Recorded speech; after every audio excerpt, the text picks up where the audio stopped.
Eu sou a professora Josi, aqui da Unidade, do curso de Fisioterapia, e hoje estou aqui com os nossos convidados para um novo episódio do Abstract. Então, gostaria que a doutora Jaqueline se apresentasse para o nosso público. Meu nome é Jaqueline Betcanever, sou fisioterapeuta graduada pela UFSC e atualmente sou pós-doutoranda no mestrado profissional de farmacologia também pela Universidade Federal de Santa Catarina. Então, no meu doutorado, tive a oportunidade de investigar os distúrbios do sono ao longo do envelhecimento e fazer trabalhos experimentais e epidemiológicos. E agora, no pós-doutorado, a gente desempenha evidências, artigos e também pesquisas referentes ao tratamento dos distúrbios do sono. Então, é bem interessante que eu consigo dar continuidade ao meu trabalho inicial. E também faço atuação clínica na cidade de Florianópolis. Muito obrigada, doutora Jaqueline. E o doutor Vitor também, que veio aqui para nos contribuir com as informações, né? Doutor Vitor, poderia se apresentar? Claro, tudo bem, Josi? Bom dia, boa tarde, boa noite a todos que estão assistindo, né? Independente de onde estiver. Eu sou o professor Vitor Kinoshita, também sou fisioterapeuta formado pela Universidade Federal de Santa Catarina. Eu atualmente estou no doutorado, então sou doutorando no Programa de Ciência da Reabilitação na Federal de Ciências da Saúde de Porto Alegre, né? No meu doutorado eu trabalho com técnicas que envolvem ganho de desempenho muscular, uma delas sendo a fotobiomodulação, né? Que é a utilização da luz como forma de um bioestimulante muscular para ganho de desempenho, né? Também atuo como professor lá em Criciúma, na Unisul, né? No curso de fisioterapia também. E também atuo na clínica, trabalhando basicamente na área de traumatortopedia, esportiva e geriátrica. Muito obrigada. Então, assim, são duas temáticas aí que a gente tem bastante ganho nos últimos anos na fisioterapia, né? O sono mesmo, eu acho que os distúrbios do sono, assim, eu não sei se foi depois do Covid, né? Porque tudo a gente acaba associando ao Covid, mas parece que depois do Covid a coisa só foi de ladeira abaixo, né? E no seu doutorado, assim, você trabalhou só com idosos ou veio a ideia antes, assim, de como é que foi como é que você chegou neles, nos idosos, assim? Então, a ideia de trabalhar com distúrbios do sono surgiu lá na graduação. Então, eu comecei a pesquisar sobre distúrbios do sono em 2019, onde a gente fez um estudo associando comportamento sedentário e distúrbios do sono, e problemas do sono no geral. Então, associando, a pessoa que passava mais de 3 horas em comportamento sedentário à baixa qualidade do sono, insônia e sonolência diurna excessiva. Então, foi uma temática que deu muita repercussão na época, isso antes da pandemia. Então, depois disso, a gente foi convidado para dar entrevistas pela Globo, pela Record, então foi bem legal, a repercussão que teve. Então, eu tive a oportunidade também de passar da graduação para o doutorado, sem ter o mestrado, por conta desses artigos prévios já publicados. Então, a nossa ideia no doutorado foi dar seguimento a essas pesquisas, visto que é uma temática que acomete mais da metade da população idosa brasileira, atualmente, basicamente 60% da população brasileira tem distúrbios do sono. Então, é interessante a gente investigar o que está acontecendo, Então, a população idosa sempre me encantou. Desde quando eu entrei na fisioterapia, eu já sabia que gostaria de trabalhar com gerontologia. Então, foi uma coisa associando a outra, Então, foi daí que surgiu o interesse. Ah, que legal. Aqui em Rio do Sul a gente tem a tal da cidade do idoso, Que é um espaço que os idosos podem passar o dia lá e aí eles têm as camas para eles fazerem a cesta deles, depois do almoço.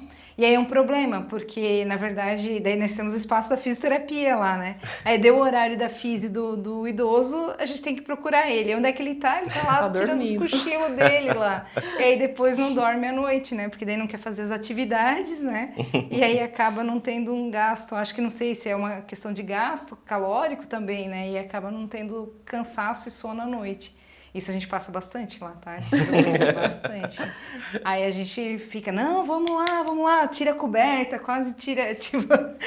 Porque daí no frio, aqui no inverno ainda, É úmido, eles estão lá debaixo daquela cobertinha, lá dormindo. Até dó de ter. Mas como é que você fez, assim, como é que foi a sua pesquisa do doutorado mesmo, assim, da questão com o idoso? Qual foi um N que você fez com os idosos, assim, como é que... Então, o meu doutorado ele foi dividido em duas partes, uma parte epidemiológica e uma parte experimental. Então, na parte epidemiológica, a gente tinha algumas hipóteses e a gente testava essas hipóteses com banco de dados já publicados, como, por exemplo, o Estudo Longitudinal da População Idosa Brasileira, o ELSI.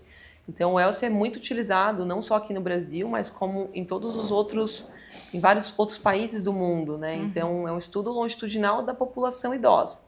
Então, eles têm uma coorte de 7.000 pacientes, em média, acima de 60 anos, e a gente consegue, então, fazer algumas inferências através desses estudos. Então, como a minha área de atuação clínica é da fisioterapia em gerontologia e neurofuncional, a gente investigou se os distúrbios do sono poderiam estar associados, por exemplo, à dor, à disfunção de mobilidade, à autopercepção negativa de saúde e também a outros fatores associados que a gente não consegue ficar mensurando tanto na clínica, como, por exemplo, o fator socioeconômico, fatores cognitivos, ansiedade, depressão, transtornos psiquiátricos no geral. E aí a gente fez um estudo no geral para investigar aqui no Brasil como é que estava esse contexto.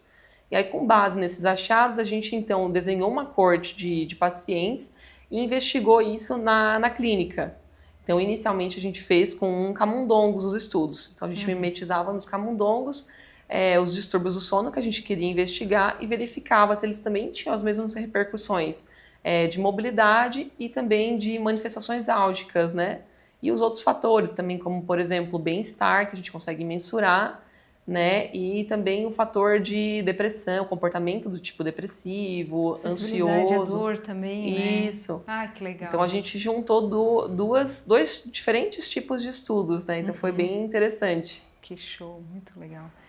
E a parte do Vitor, né, da questão do esporte aí, aqui em Rio do Sul, a gente tem o time de futebol, né, o Santa, né, que agora foi para classe B, né, então Isso. agora Tá na série D agora. Tá na série D ainda aí. E tem o curso da fisioterapia, ele tem também tem uma ênfase na parte da esportiva, né. Nós trabalhamos muito tempo aqui com projetos de extensão junto com o tênis, com as competições de tênis, né? Sim. Então, e nós temos sempre alguns acadêmicos na turma que gostam dessa área, assim, se encantam. Só que ali na clínica, escola, a gente quase não consegue fazer esse atendimento porque é o atendimento ao SUS, né? E como é que você fez o seu mestrado nessa área? Também foi nessa área, né? Então... É um pouquinho diferente, na verdade, porque Bom, voltando para a graduação, ali eu fui aluno de iniciação científica, né? Durante esse período daí que veio a sementinha da pesquisa, e aí onde eu comecei a trabalhar com o meu orientador, o professor Rafael Barbosa, e ele tem uma área muito forte de pesquisa que é a área de fototermoeletroterapia, né? No caso, mais focado na fotobiomodulação, né? E ele começou a trabalhar em alguns projetos no sentido de utilizar a fotobio, utilizar a luz para ganho de desempenho muscular, né? No caso, na graduação, parte do meu TCC foi isso, foi utilizar o laser, né, nosso aparelho da fisioterapia, em musculaturas específicas de antebraço para ver se dava algum tipo de efeito na questão de força, né? E realmente a gente viu que conseguia ter um efeito nesse sentido, sabe? Aí, mas então sem lesão? Tipo, sem lesão. Não tinha uma lesão prévia? Isso. Era só para ver sadio. só para ver se realmente, estimulando o músculo normal, isso aconteceria, né? Isso já em parceria também com outros estudos de pesquisadores que trabalham apenas com fotobiomodulação, né? A gente conseguiu ter essa colaboração, digamos assim, né? E aí esses outros estudos já estão trabalhando também em aplicação em pacientes com algum tipo de patologia específica, né? Ou paciente pós-cirúrgico, paciente, enfim, que está em níveis diferentes de reabilitação, né? E aí, no meu mestrado, né, a gente acabou saindo um pouquinho nessa área. Acabou que eu fui para uma área mais focada no... Meu projeto de pesquisa de mestrado, na verdade, não tinha nada a ver com o meu projeto de doutorado, por exemplo, que era sobre... A gente fez um estudo de mapeamento para saber se havia alguma relação entre smartphone e dor no pescoço. Dor no pescoço e membro superior, na verdade, né? E a gente fez algumas coletas com alunos da própria universidade, né? Que são público-alvo, que usam bastante o celular, né? Basicamente. E a gente conseguiu fazer isso tudo bem legal, né? Aí após isso, na verdade, quando eu vim para o doutorado, daí a gente retomou essa parte da fotobiomodulação, que é a maior parte de pesquisa assim, que a gente tem hoje em dia, né? Hoje, na verdade, o meu estudo de doutorado, ele trabalha a combinação da técnica de fotobiomodulação com uma outra técnica de desempenho muscular que está sendo bem estudada, que é a restrição de fluxo sanguíneo. Então, a gente trabalha exercícios com restrição, né, associada à fotobiomodulação, para ver se isso vai dar algum tipo de resultado interessante. Mas aí você está usando várias faixas de luz ou tem uma específica que você está... A gente fez alguns testes, na verdade, com alguns equipamentos, né, mas a gente já definiu um bem específico agora para as coletas em si, né. A gente tem vários exemplos já de parâmetros diferentes, né, para fotobio em si, né. E a gente viu que alguns desses parâmetros eram bem interessantes de a gente conseguir modular no sentido de ter ou não o resultado na musculatura, entendeu? Então a gente conseguiu definir bem o nosso parâmetro para saber se vai ou não vai dar certo, entendeu? Tanto aí é que agora verificam volume ou verificam agora a gente está trabalhando com ultrassonografia musculoesquelética, né? Para ver a área muscular, né? E também alguns medidas de força, principalmente, né? Para saber se tem para mensurar isso, entendeu? A gente até fez um piloto agora no final do ano passado para realmente ver essa questão das especificidades do aparelho, né? E até deve sair talvez um estudinho daqui a pouco sobre isso que a gente vai tentar publicar por agora. Né? Legal. Não, e, assim, são assuntos bem divergentes, né? Mas ao mesmo tempo, uma coisa contempla a outra, né? Porque, por exemplo, se o paciente não dorme bem, ele não tem uma boa regeneração também, né? Exatamente. Já existem estudos falando sobre isso. Só não está ainda... Eles estão ainda muito engatinhando nisso aí, né? O tema que eu trouxe hoje para falar é justamente sobre a questão do recovery, né? Que vai casar bem o que a Jaqueline vai falar, por exemplo, né? A questão da recuperação do paciente, né? Após um exercício, por exemplo, né? E sem uma boa noite de sono, impossível esse paciente estar se recuperando bem, né? Tanto é que hoje em dia, trazendo um pouco para esportiva, né? Os clubes grandes de futebol, eles monitoram diversos parâmetros, dentre eles o sono é um dos principais, né? Exatamente. Então, se você não tem uma boa noite de sono, você não consegue recuperar. Tem pensando em atletas que trabalham focando no futebol, que o cara joga de domingo, quarta-feira, com 2, 3 dias de descanso. Se ele não consegue descansar nesses 2, 3 dias, não rende, né? Até é tema de coletivos, até o Abel Ferreira estava falando esses dias sobre isso, que eles foram fazer um jogo na Argentina na quarta-feira, saíram de lá, chegaram em São Paulo, 5 horas da manhã, eles só descansaram um pouquinho, já tiveram um treino, porque tinha um jogo no sábado ou no domingo, alguma coisa assim, entendeu? Como é que faz daí? E aí, nesse outro jogo, eles não foram tão bem. Claro, aí ele falou, tipo, como não é tem que... milagre, né? Isso, exatamente, não existe milagre, né? Então, como é que você dorme, né? Você passa a noite toda viajando, chega em casa durante o dia, daí provavelmente deve ter essa questão também do sono diurno, né? Que não é o melhor de todos, independente do cara ter a melhor tecnologia, o melhor quarto, a melhor cortina possível, nunca é a mesma coisa. Né? Então, falando de atletas de elite, isso é extremamente importante, né? E a fotobiomodulação também está trazendo estudos sobre a questão do recovery associado, né? Então, será que utilizar controle do sono, fototerapia, crioterapia, várias outras as terapias associadas, será que isso melhora esse recovery muscular, né? E pensando em atleta, você tem um atleta com musculatura defasada, você não tem um atleta. Né? O atleta não sobrevive e alguém é pão dele. E ainda, além de tudo, ele pode gerar uma lesão ali durante o... Isso, exatamente. Ele tá com músculo que não está regenerado e ainda gera uma lesão. E se a gente for trazer para o nosso dia a dia, agora imagina a gente, meros mortais, que não somos atletas, né? Você, num dia ruim de sono, qual que é a maior chance de você se machucar? É geralmente quando você não está descansado, quando você está com a tua musculatura fadigada, né? Quando você está estressado, né? Muito aluno enchendo a tua cabeça. Aí é onde você... Isso não acontece. Aí é onde você se machuca, entendeu? E aí que a gente entra para trabalhar. Que legal.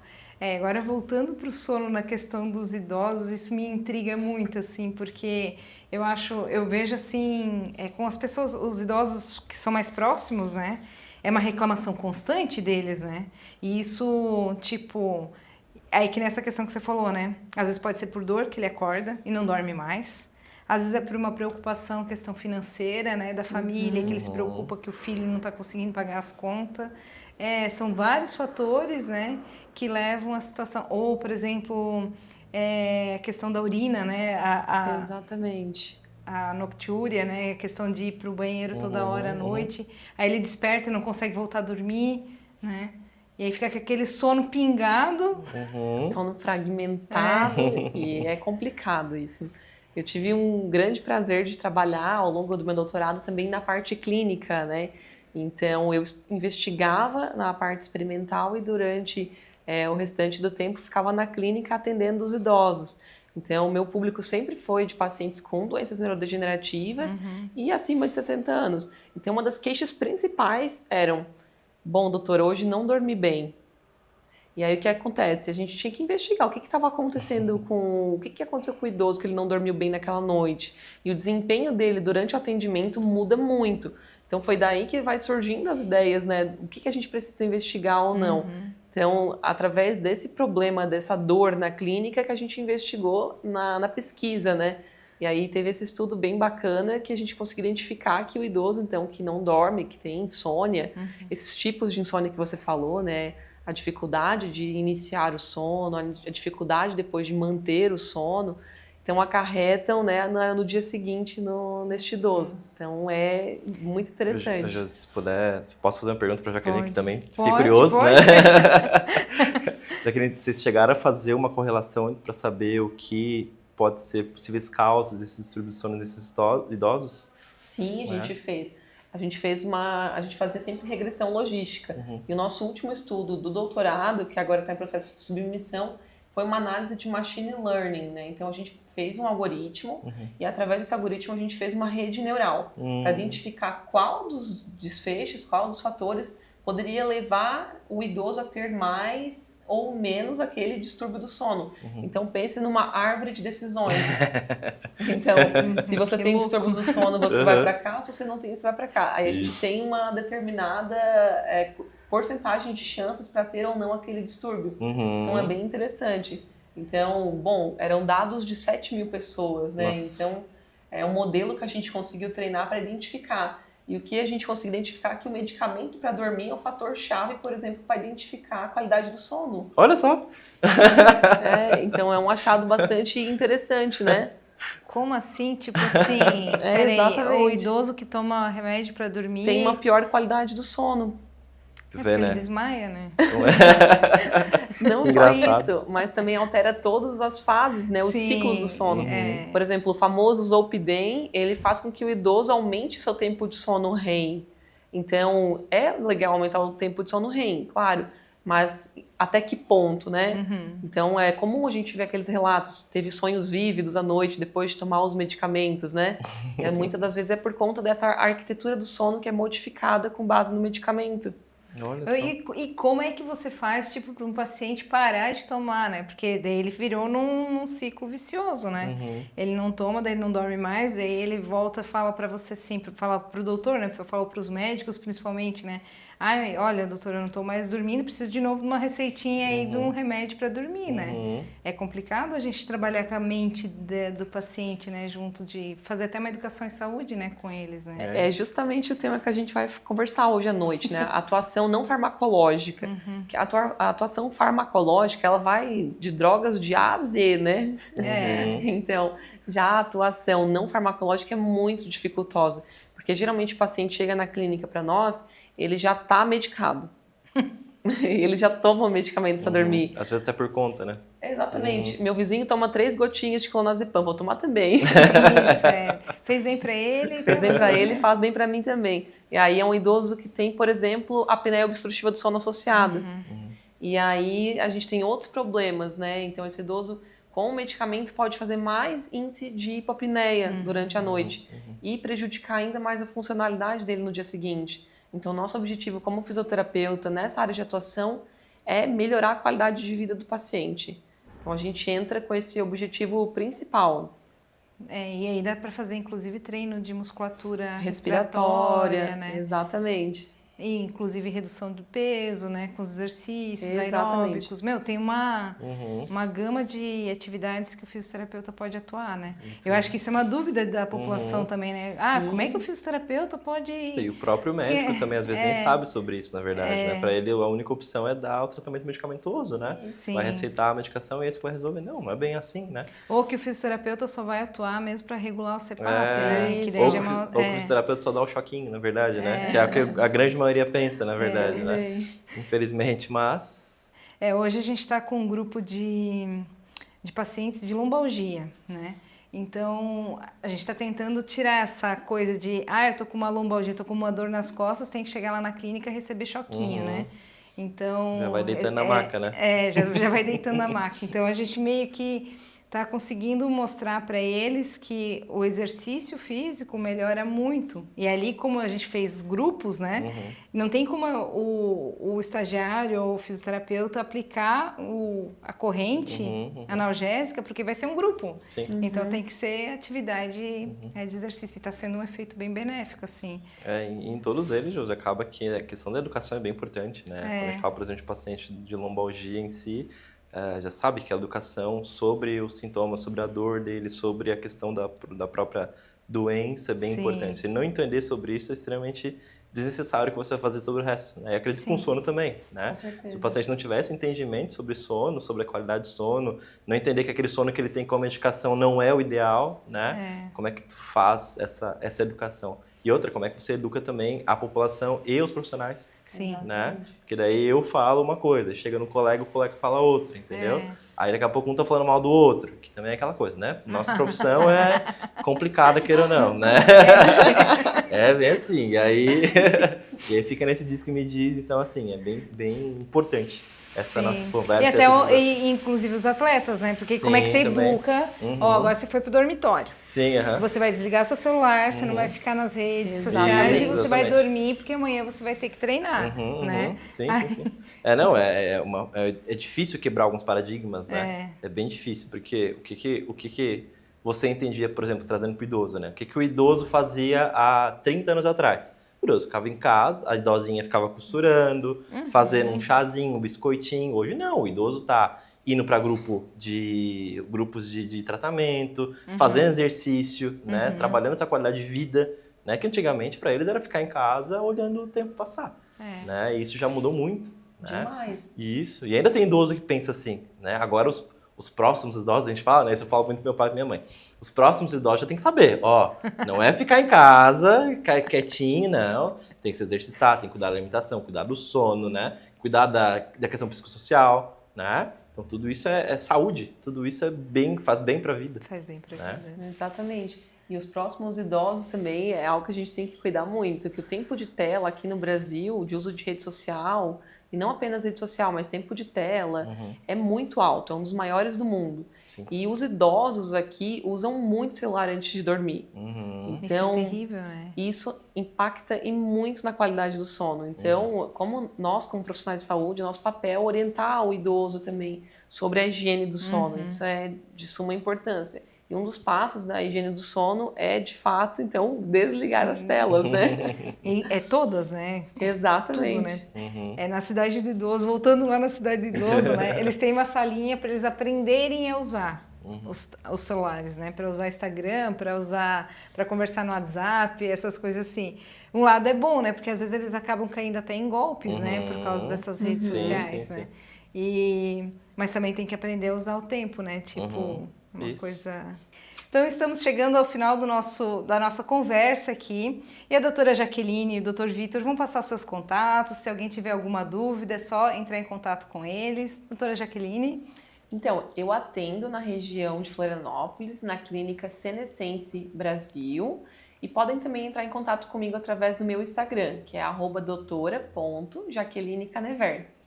Então, para quem quiser entrar em contato, né, eu atuo na região de Araranguá e Criciúma. Eu atualmente sou professor da Unisul, em Criciúma, né, mas também clínico. Trabalho em clínica na parte de traumatortopedia, geriatria esportiva, né, na Kinesanté, clínica do meu amigo João, que deve estar vendo depois a entrevista, né, o João Vitor, um abração, né, e lá eu atendo pacientes de, enfim, pós-cirúrgico, enfim, pacientes do do dia a dia, digamos assim, né? Quem quiser ter interesse, quiser trocar uma ideia, mandar uma mensagem, entra lá no meu Instagram, @VitorKinoshita, e a gente troca uma ideia por lá, só seguir, comentar e a gente vai conversando. Muito obrigada pela participação de vocês aqui. E para você que nos acompanhou até este momento, aproveite para curtir, compartilhar com o colega, com a família e nos curta aí no nosso próximo episódio do Abstract.